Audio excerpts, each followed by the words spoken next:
मित्रांनो आणि माता भगिनींनो, राज्यभरातील लाडक्या बहिणींसाठी अतिशय दिलासादायक अशी अपडेट आलेली आहे. तर ते अपडेट सांगतो, परंतु त्याआधी आपल्या इंस्टाग्राम पेजला नक्की फॉलो करून घ्या. तर मित्रांनो आणि माता भगिनींनो, राज्य सरकारच्या लाडकी बहीण योजनेचा नोव्हेंबर महिन्याचा हप्ता नुकताच पात्र लाभार्थ्यांच्या खात्यात जमा करण्यात आलेला आहे. परंतु आता डिसेंबर आणि जानेवारी महिन्याच्या हप्त्यासंदर्भात एक मोठी अपडेट समोर येत आहे.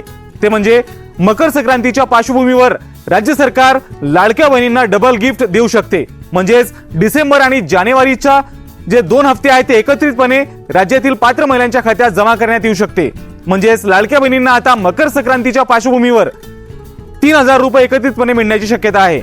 यामागचं कारण म्हणजे काल दिनांक 5 जानेवारी 2026 रोजी वित्त विभागानं लाडकी बहीण योजनेसाठी 6903 कोटी रुपयाच्या निधीला मंजुरी दिलेली आहे. त्यामुळे लाडक्या बहिणींना मकर संक्रांतीला 3000 रुपये एकत्रितपणे मिळू शकते. सोबतच ज्या महिलांना नोव्हेंबर महिन्याचा हप्ता मिळालेला नव्हता, तर त्या महिलांना सुद्धा आता नोव्हेंबर, डिसेंबर आणि जानेवारी या 3 महिन्यांचे एकत्रितपणे 4500 रुपये या ठिकाणी मिळू शकते. तर या संदर्भात काही अधिकृत अपडेट आल्यास त्याची सर्वप्रथम माहिती तुम्हाला आपल्या इंस्टाग्राम पेजच्या माध्यमातून नक्कीच देण्यात येईल.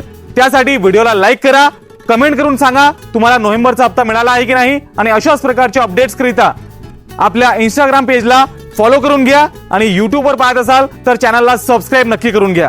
भेटूयात पुढच्या व्हिडिओमध्ये. तोपर्यंत आपली काळजी घ्या. धन्यवाद.